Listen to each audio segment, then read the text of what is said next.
What's the story, Morning Glory? What's the word, Hummingbird? Thank you so much for clicking on my channel and for joining me for this review of 90 Day Fiance Happily Ever After Season 8, The Tell All No Limits Part 2.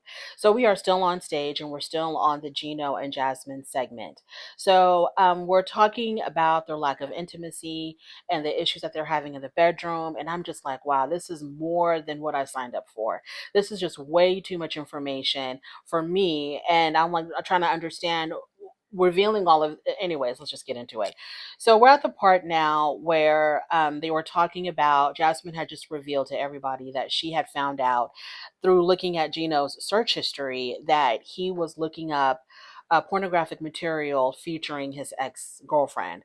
And I'm just like trying to figure out, well, his ex-girlfriend, I guess, is a sugar baby or someone that he met on a sugar baby side. I have no idea. And I don't know if she's also an adult film actress, if she's got this type of material floating around on the internet. But she said that through his search history, she found out that he was looking up content featuring her. And so Lauren butts in and says that this is 100% cheating if he's specifically looking for adult rated material featuring his ex-girlfriend. Angela tells him that, Jasmine should be your porn actress. It should be Jasmine. You shouldn't be looking for other women. You have a beautiful wife. She wants to be with you. You should be, going to her and not looking for, stuff featuring other women. So Jasmine says that Gino does have a jealous streak and it's so bad that he prohibits her from using toys. And when she said that, I was like, well, maybe he's insecure. He doesn't want you using the biggest baddest model of whatever. Maybe he's feeling a little bit insecure. Maybe that's his issue. Maybe he's insecure. Maybe he feels like he can't really satisfy her. I don't know what's going on between Gino and Jasmine. I have a theory that I'll get to a little bit later. So maybe okay, so Jasmine feels like she feels like a married single person because they have this sexless marriage. And then also I was trying to understand, like, is this now, obviously, in a marriage, if there is no intimacy, it's a big deal. Okay, it's a pretty big deal because if you're not supposed to be intimate with your spouse, then who? And sex is obviously a big part of marriage. But I'm like, is there anything else going on in y'all's relationship other than sex? Can y'all do anything else for fun besides going to the gym and complaining about y'all's sex lives?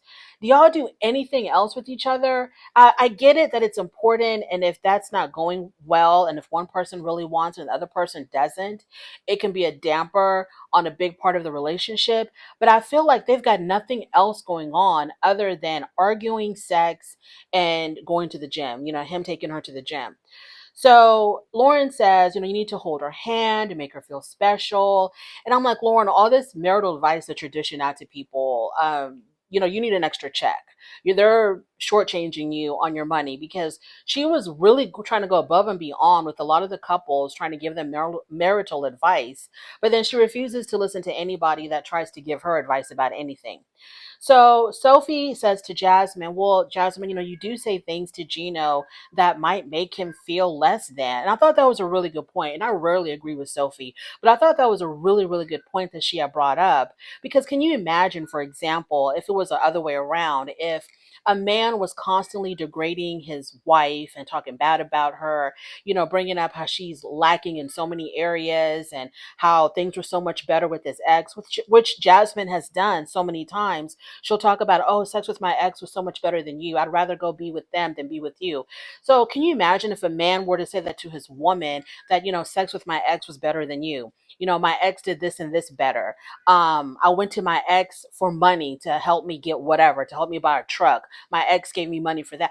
Can you imagine how the tables would turn, how people would be more so on the wife's side than the man? But Jasmine does this and says these things to Gino, and everybody's blaming Gino like he's not doing enough when she's constantly berating him. Now, all the things that she has said to Gino on camera about how he can't satisfy her, other men have satisfied her better. All these things that she has said to him on camera, can you only imagine what she says to him in the privacy of their own home? Now, if you can hear my cat, y'all, I'm really sorry. My cat is begging to go into one of my daughter's rooms, and either they can't hear him or they don't care. So I do apologize if y'all can hear that. So okay, so I also want to know, as much as they complain about their sex life, was it ever poppin' between them? Do they ever have a good sex life? Because it seems like as long as I've known Gino and Jasmine, that has always been an issue for them.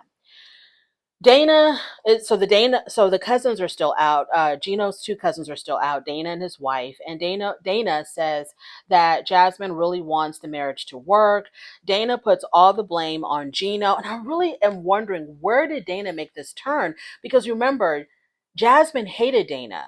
She hated him because he was trying to tell Gino to be super cautious with her and to to not forget that maybe Jasmine may be using him for immigration purposes or whatever. And Jasmine couldn't stand Dana, but now all of a sudden Dana has done a complete 180 and is basically putting all the blame on Gino of why their marriage is failing. And at the end of the segment, Jasmine gives Gino some suggestions. So she says to him, like, let's try to sleep in the same bed without any expectations. And let's try to go out on more dates. So she's doing all of this to make it seem like she really wants this marriage to work. Now, everybody goes back to the mansion. Jason, Liz's new boyfriend, he comes back to the mansion with her. And then Michael and Angela finally do move into the mansion together. So when the scenes that are taking place in the mansion, I'm just going to do like, talk about things that are happening here and there. It's not going to be a continuous thing because a lot was going on and it's just too much. So Gino tells some of the group that him and Jasmine are trying to make progress. And Jasmine joins the group by bringing Gino a drink. And so he takes a sip of it. He says he likes it. It's good, whatever. And then Thais forces them to kiss, which I thought that was a little bit immature. I thought that was so immature. Like, I'm used to seeing that around, junior high or high school kids, but full grown adults who are married, I was like, this is weird. So she's forcing Jasmine and Gino to kiss. And so Gino was all for it.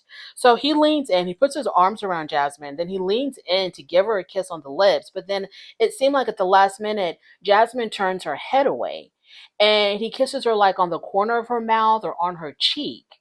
So she understood that that probably didn't look right. I mean, she really did look repulsed. It was like she pulled back, and then when his lips touched her, she quickly turned her head away. Like she really didn't want this man to kiss her. And I guess to kind of clean it up and make it look like, she was just as much of a trooper as he was, she ends up giving him a kiss back.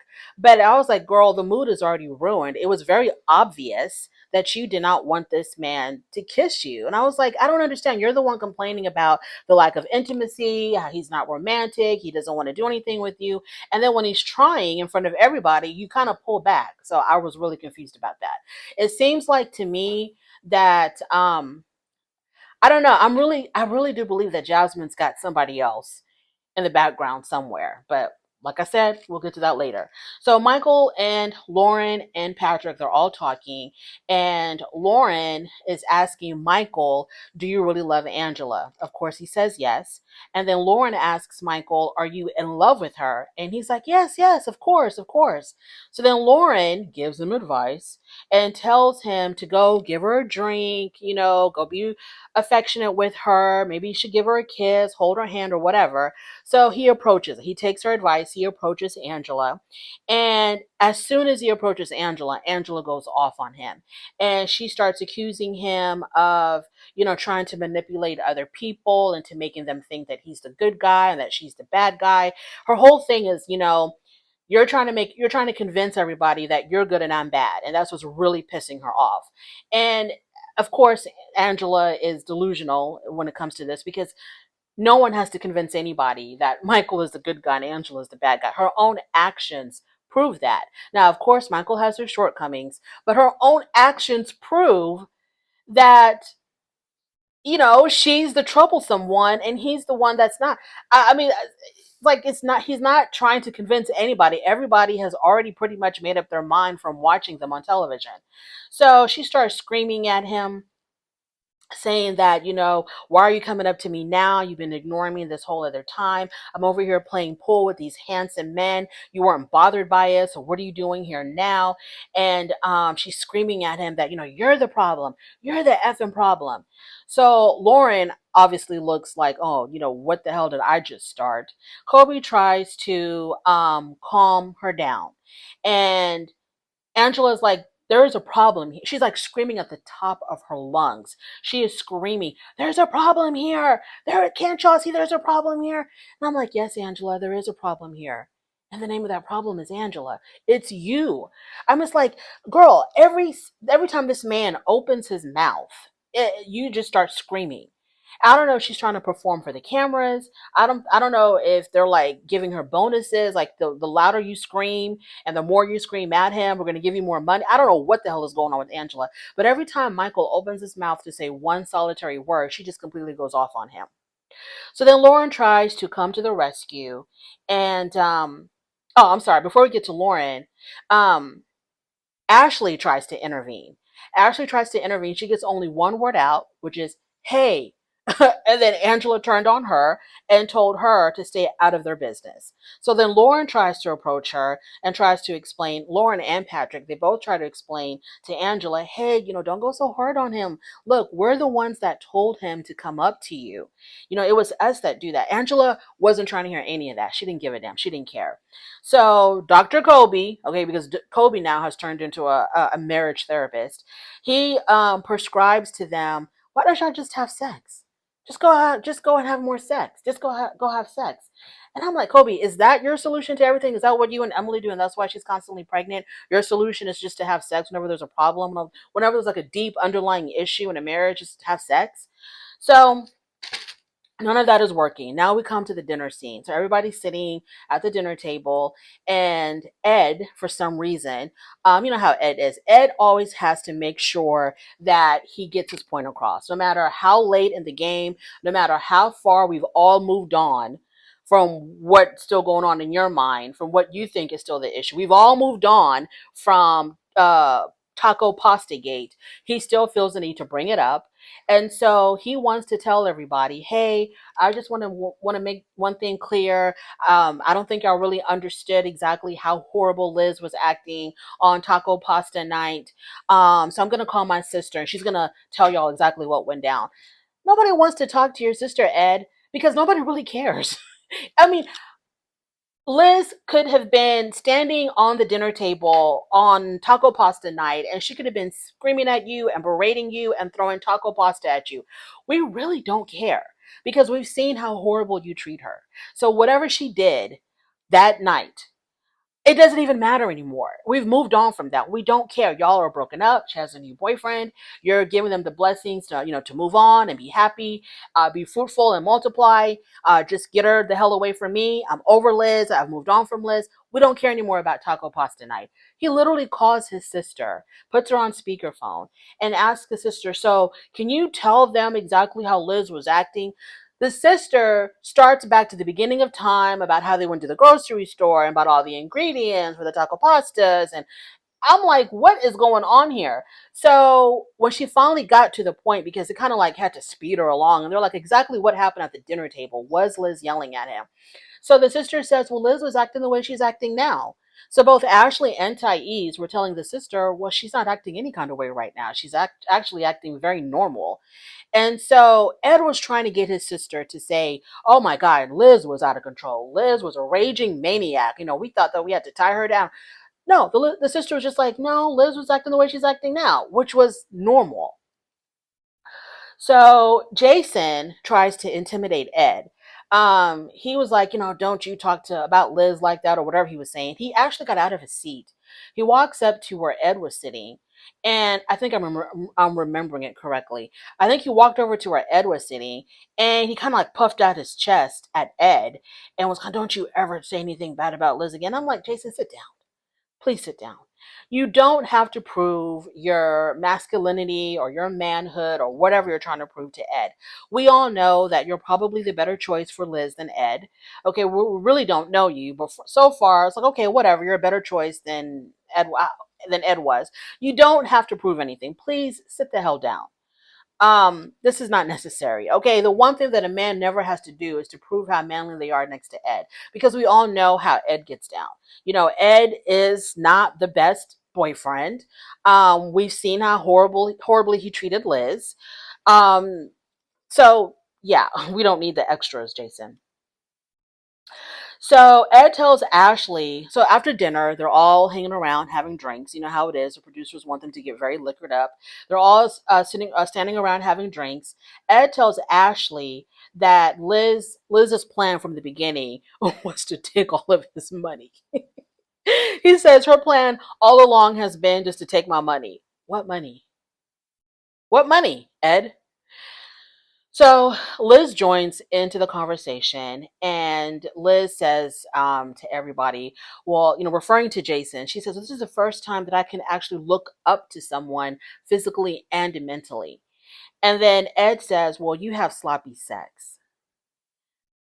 I don't care how upset a man is with a woman, when they start talking about how they perform in bed or hygiene or looks, I think that just, to me, that just makes that man look so weak and so pathetic and like no intelligence at all. It's like when you have nothing else to say, you have no other way to intellectually attack someone, then you start going for the easy stuff. The what do they call it? Low lying branch type of insults. Oh, you have sloppy things, or oh, you're fat, or oh, you stink, or whatever. And it's just like, that's just a schoolyard type of argument. So Liz says, well, you like to watch stepbrother and stepsister porn. And I'm like, here we go, talking about porn again. This whole entire episode was dominated by these people's addiction to various types of porn. So Ed shoos her and Liz away. He's like, go away. Y'all are together. Y'all are happy. Just go away. And he tells Jason, oh, he shoos Liz and Jason away. Did I say Ed and Liz? He shoos Liz and Jason away. And he's like, you know what, Jason, you won the lottery. Just go on. Ed and Angela are having a conversation. They're sitting somewhere having drinks, and they're having a conversation. And of course, we're talking about Michael, because you can't be around Angela and talk about anything else other than Michael. So Ed tells Angela, I think Michael's a scammy, and he couldn't finish his sentence because Michael walked right up behind him. And I'm pretty sure Michael heard what Ed said, but Michael never made any mention of it. So when Michael walked up behind him, he didn't finish his sentence. So, Angela tells Michael to go away. she's like, get out of here, so that they can continue to talk about him behind his back in peace. Liz and Jason, they do this whole PDA thing. They're constantly, we're like kissing on each other, all over each other. I don't know if that's how they naturally are, or if they were just trying to prove something to Ed. And I'm like, Ed isn't worth proving anything to. Seriously, Ed is not worth proving anything to. And if that's what they were doing, then that's really sad and pathetic of Liz and Jason. Because if you're that strong in your relationship, you won't feel the need to prove anything to Ed, because Ed will not be a factor in your relationship. To me, it seems like Jason seems more concerned of trying to prove to the world that he's better than Ed. And I like, Jason, you don't have to do anything to prove that. All you have to do is just exist, and we'll know that you're a better choice for Liz than Ed ever was. So now we start round three of the fight between Michael and Angela that took place on the staircase. So it started off by Angela telling everybody that Michael told her daughter, I think, that he thinks all women are stupid. Of course, Michael denies this. And while that argument is getting started in the kitchen, we have Ed, Gino, and Patrick. And Ed is telling Gino and Patrick that this is the reason why he prefers foreign women, because foreign women know how to appreciate their men more. He says something like, was it him that said this, or was it Patrick? I think it was one of them had said that they don't want to, do all this work, make all this money. You buy your woman a beautiful home, you do all this for her, and she's still not appreciative. And Patrick ended up agreeing with Ed, I guess, that, foreign women just treat their men better. So Jasmine asks Liz, how did sex between you and Ed work anatomically? Because Jasmine is still caught up in how can anybody want to be with Ed? She's still not hasn't processed this, hasn't really gotten past this. And so she's asking Liz, like, how exactly did y'all do it? Like, because he's so short and you're taller than him. Like, what exactly did y'all do? I don't remember what Liz said, but I do remember her saying something like they basically had to stick to one position. So Jason then picks up Liz. Like, he picks her up caveman style, throws her over his shoulder, and carries her off to the bedroom. Like, once again, to prove that, they got it going on like that. So Rob and Michael are having a conversation, and they're having a conversation, obviously, about Angela. And Rob is telling Michael, you need to stick up for yourself more, basically have more of a backbone with her. And I'm like, y'all are telling him this, and that's just not how to approach Angela. There's no way he can approach Angela with a backbone and sticking up for himself, because it's not going to work. Angela, it's not going to work. He knows what kind of woman his wife is, and he knows exactly how to deal with her. And basically, he has to be the passive one, the submissive one, and it's all a ploy for him to get what he wants out of her, which is for her to take care of him for as long as possible until he moves on to somebody else, and for him to get his immigration papers, his citizenship. So he's not going to get any of that. Obviously, they're past the point of her pulling anything back regarding immigration. His path to citizenship is it's going right. It is full throttle, and there's nothing that Angela can do to stop it from happening unless she does whatever she does to try to prove to immigration that he was fraudulent and that he was scamming her. And I don't think Angela's going to go through any of that. So him getting his citizenship is, like, to me, it's signed, sealed, delivered. It's practically already done. So he just has to keep up with whatever he needs to keep up with within the deadlines. Now,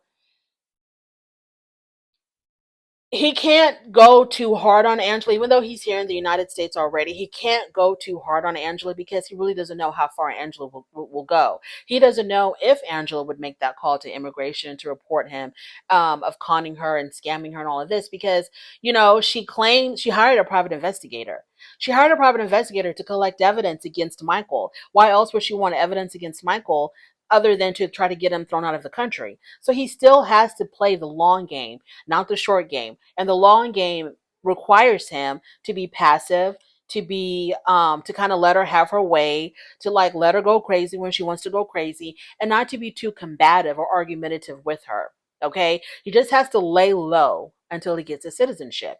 So Rob telling him all of this stuff about having more of a backbone, stand up for yourself. Look, Michael can't do any of that stuff. So Angela butts into their. She shows up and she butts into their conversation. She's like, "What the hell's going on over here?" And Michael is like, "Oh, baby, calm down. We're just having a man-to-man conversation." Angela says, "But you're not even a man." So she kicks. So Rob leaves. Right, he scuttles away, and she's so mad at Michael that she kicks him out of the bedroom and tells him, "You're not sleeping in here. Get out." And he's like, "Where am I supposed to sleep?" She's like, "There's a lot of couches in this house. Pick one." And once again, Michael is back on the couch. Now we're on to the tell all. 22 minutes in. Now we're on to the tell all. So the tell all part 2. So before everybody goes on stage, they're getting their hair and makeup done, etc., etc., Jasmine and Gino announced to the world that they slept in the same room but not in the same bed. Now this is where it got interesting for me regarding Jasmine and Gino. They slept in the same room but not the same bed. Gino said that he was ready to go. Okay, he wanted to get it on and pop in. He said he was laying in the bed waiting for Jasmine to show up. When Jasmine did show up, she decided to sleep on the couch, not the bed. So then I'm still thinking to myself, okay, like, you're complaining that he's not doing much of anything. Now he's letting you know that he's ready to go, and you're deciding to sleep on the couch. Like, I didn't understand that.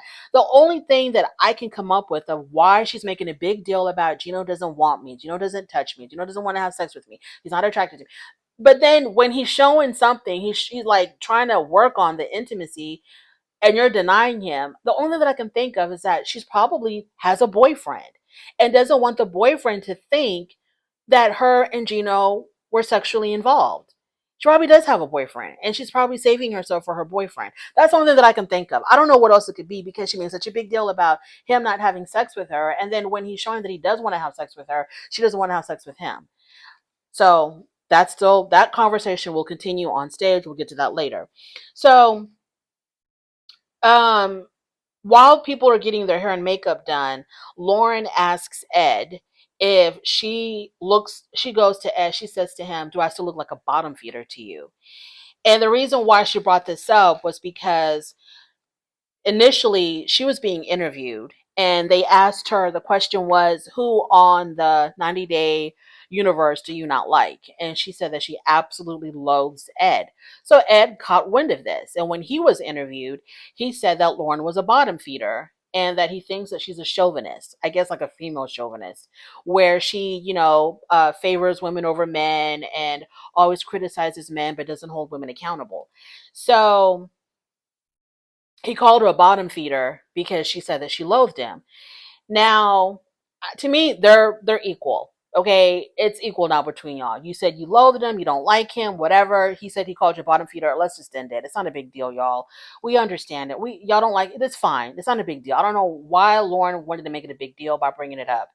So Ed is like, you said you hated me, and you don't even know me. And this is when Alexi showed up, and Alexi was like, well, we've seen you on television on how you treat people, right? Okay, so then I'm kind of confused, like, because these reality TV people, reality TV stars, they always like to say how what we see on camera is not the real them, that we don't know who they really are by watching only 1 hour of their lives, 1 hour a week out of an entire whatever. They constantly talk about how, the way I was edited, or y'all don't really know me by what y'all see on TV. Y'all don't see my whole life.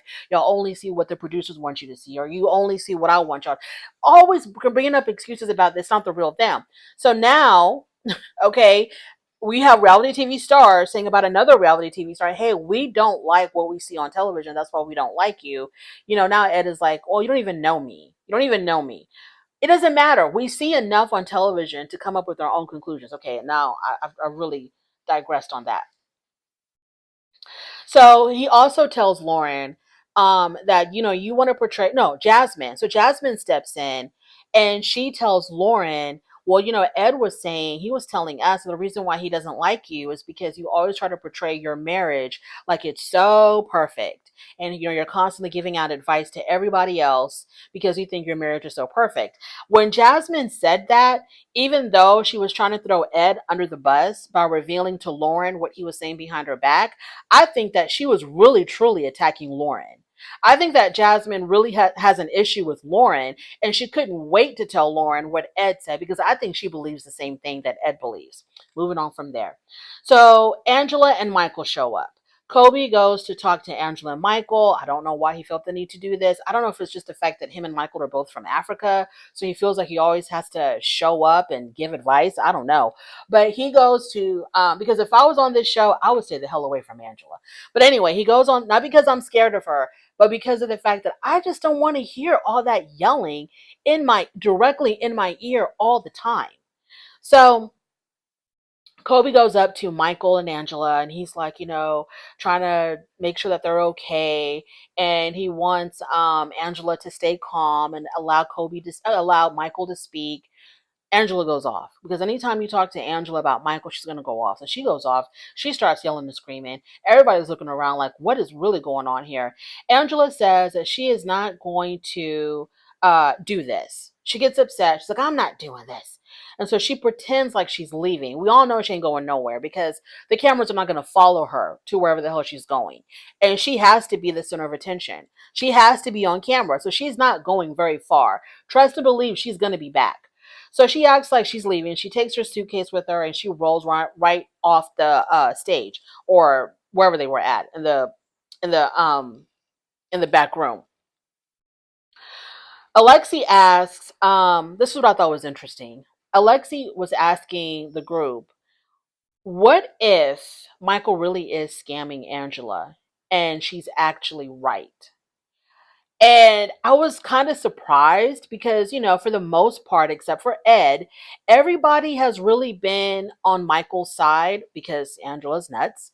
And nobody has really questioned Michael as far as like whether or not he's actually scamming her, or, if his feelings for her are legit, or if he's just using her for immigration, using her for a green card or citizenship. So for Alexi to bring this up, I thought this was kind of interesting. So Rob says, well, even if he was, he doesn't deserve to be treated like this. True enough. Nobody ever deserves to be abused in any kind of way by anybody. True enough.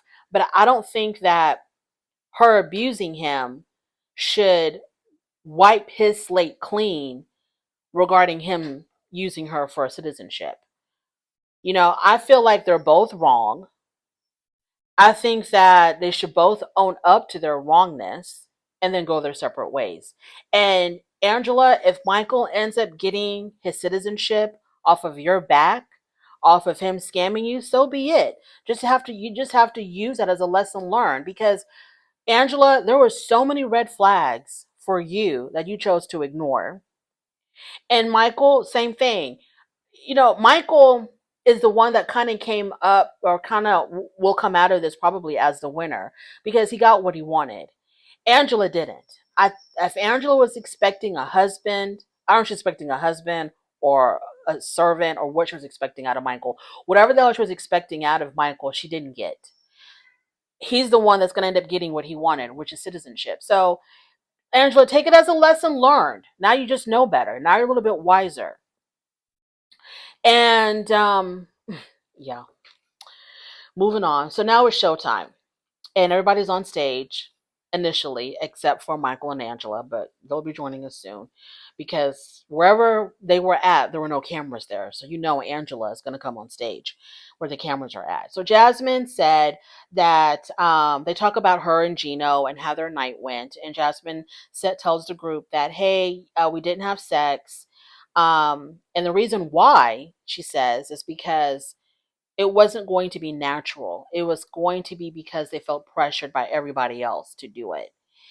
And so she slept on the couch and he slept in the bed. And then Alexi asked, well, Gino, why didn't you sleep on the couch and let her sleep in the bed? And Gino was like, I was in the bed because I was waiting for my wife to come in the bed with me. She's the one that decided to go on the damn couch. I didn't put her on the couch. So, like I said, I really think that Jasmine probably has a boyfriend, and obviously, the rumor is that she does have a boyfriend. But I think at this particular time, she probably was seeing somebody else or getting something started with somebody else, and she doesn't want that other guy to know that she was having sex with Gino. So, moving on from there, everybody tells Gino to just do it, just go ahead and do it. Everybody tells Gino just go ahead and do it, when on the tell all part 1, when he was talking about how he couldn't perform with Jasmine, everybody was telling him, oh, Gino, just do it, just do it, just do it. So the fact that she did not want to do it with him, why didn't everybody tell her, girl, just do it, that's your husband, just do it? Who cares if you felt peer pressured or not? Because it was, if you want to be with your husband and your husband is letting you know that you're ready to be with him, if you wanted to be with him, I don't understand why she had to be like, well, it wouldn't have felt natural, it wouldn't have felt organic, because everybody was pressuring us to do it. I'm just like, I'm just confused. Like, why do you care? If you wanted to, unless you just didn't want to, then just say that. Just say, look, I didn't want to. I didn't want to do it with them. I wasn't in the mood or whatever. I don't know. So moving on from there, Lauren and Ed, they start their damn fight again. Like anybody really cares about that. And this is where Ed calls Lauren a chauvinist, and he says something like, "You don't have the guts to tell me that you don't like me or whatever." And so she gets out of her seat, walks all the way over to Ed, telling him, "I don't like you, and I think you're a bull." Who cares? Lauren, go sit down. Alexi tells both of them to cool it. Then we move on. So that people start talking about Michael and Angela. Everyone says that Angela does not allow Michael to speak, and that for whatever reason, she's really worried about Michael talking to other people. Like anytime that she thinks that he's talking to somebody, she'll come and she'll interrupt it. Michael and Angela come back, of course. Then we get into Kobe and Emily. So Emily and Kobe have finally moved out of their parents' house, out of her parents' house. They got their own house. Emily said that they bought their own house, which is good because she did not want to rent. She wanted to buy a home. Kobe said that any house to him would have been fine. He just wanted to get out of her parents' house because he had promised her father that he was not going to have a third baby in his home. So they have finally moved out. Emily says that her son Coben did not want to leave his grandparents because he's very attached to them. I'm pretty sure he is because I don't know. I feel like maybe they did the majority of the raising of of the little boy. I don't know. But the little boy is very attached to his grandparents and he did not want to leave their home and he didn't like the new house because his grandparents were not there. So the grandparents come out and Sean asks Emily and Kobe, she's asking them, how has moving out affected your relationship? Kobe said it hit him really hard. He goes, it hit us really hard because when I had to pay my first bill, I was like, holy crap. And I thought to myself, you paid your first bill after you moved out? I thought Kobe was actually, after he got a job, I thought he was financially helping his grandparents because he had no problem helping his ex financially. So I thought he was still helping.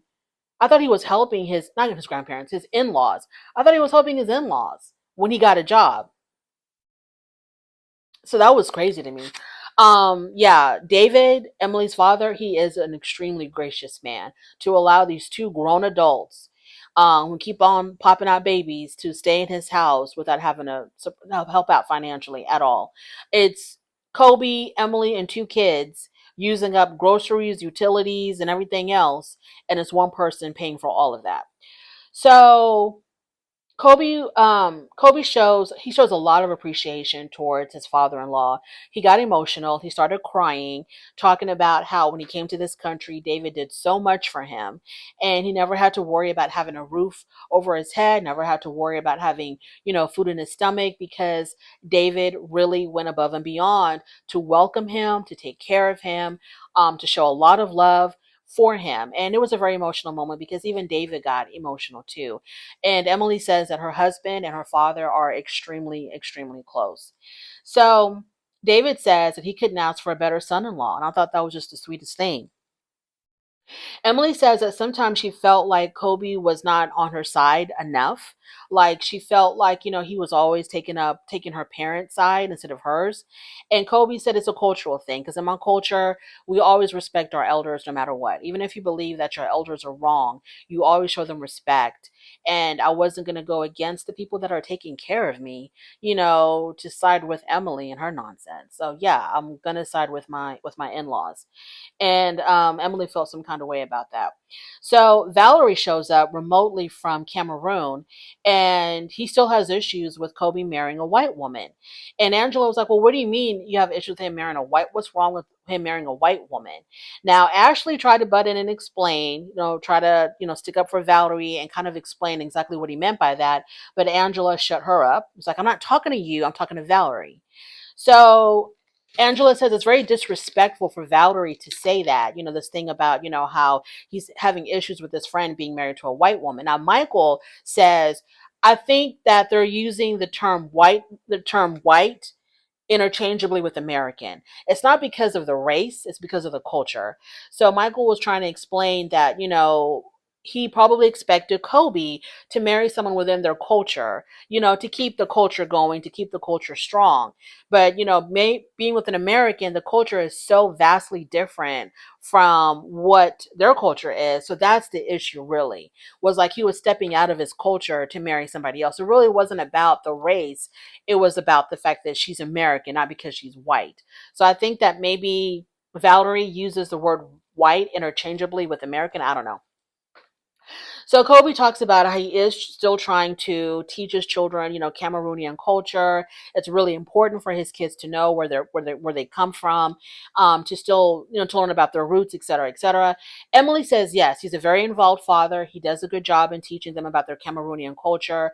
We eat Cameroonian food, et cetera, et cetera. The only thing he doesn't do, Emily says, is that he doesn't teach them the language.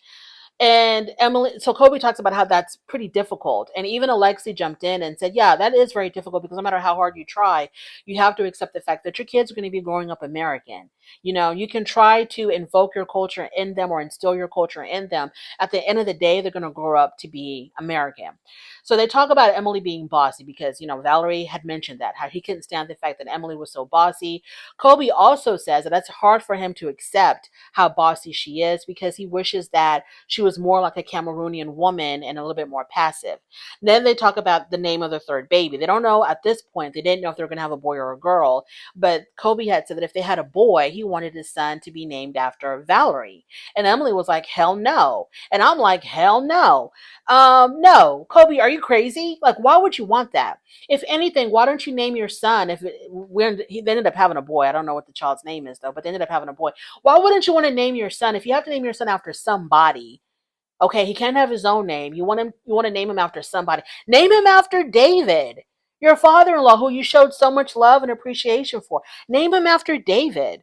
So I didn't understand why he wanted to name his son after his friend, unless he's trying to prove to his friend, like, you know, don't worry about what's going on between me and Emily. Me and you are still boys. I'm gonna prove it to you by naming my son after you. I don't know. I didn't get that at all. I thought that was just wrong because you know that Valerie has a problem with your marriage to Emily. Why would you want to name a child that is half hers after someone that she really doesn't care for? That's crazy to me. Kobe, let's see. Okay.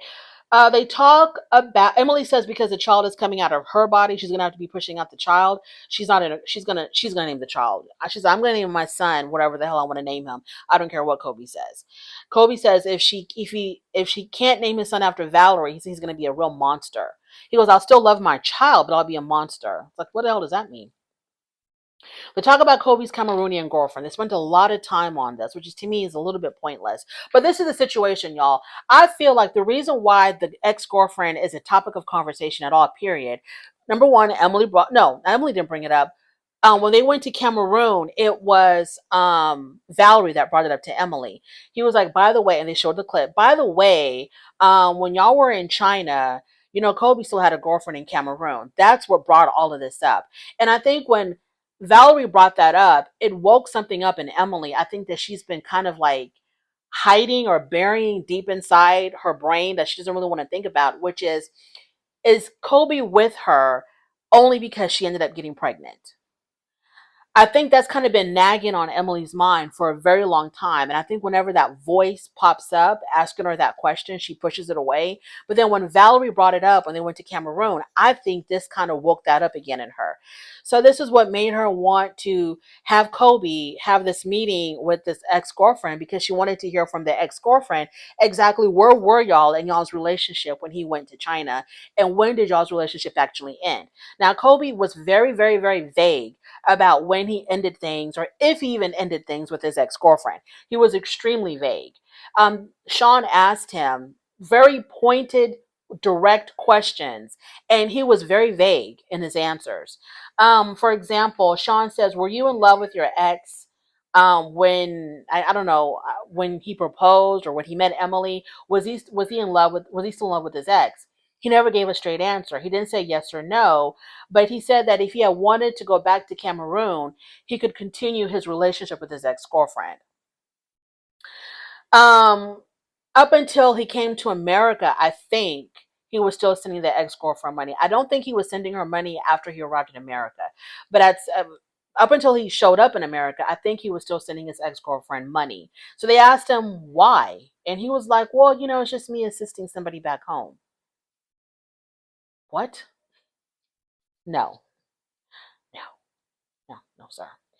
Emily felt like Kobe wanted to keep the ex on the back burner. I felt the same way too. Sean asked him, did you marry Emily because she was pregnant? Once again, he did not give a straight answer. All he said was, when I met her, I wasn't thinking about love. There wasn't a love between us. It was just sex. Now, he didn't say it that neatly. He said, all I wanted to do was F. And he said this in front of her parents. And I'm like, Kobe, so far you've shown yourself to be a very respectable son-in-law. Like, why are you talking like this all of a sudden? You know your kids are going to see this one day.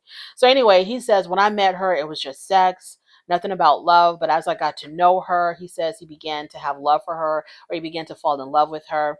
Emily said that he was the one that said, I love you first. She made a point to say that because she's still trying to convince herself that this man married her out of love and not out of necessity because she was pregnant. Valerie's last words before he left was that he wants to make sure that Kobe does not allow his children to forget where they come from.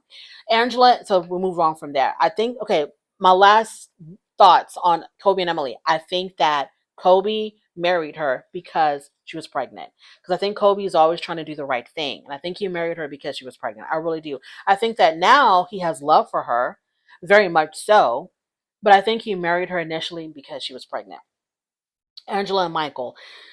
They talk about Michael's first impression of America. He talks about the weather being so cold. Now he understands why Americans always layer up.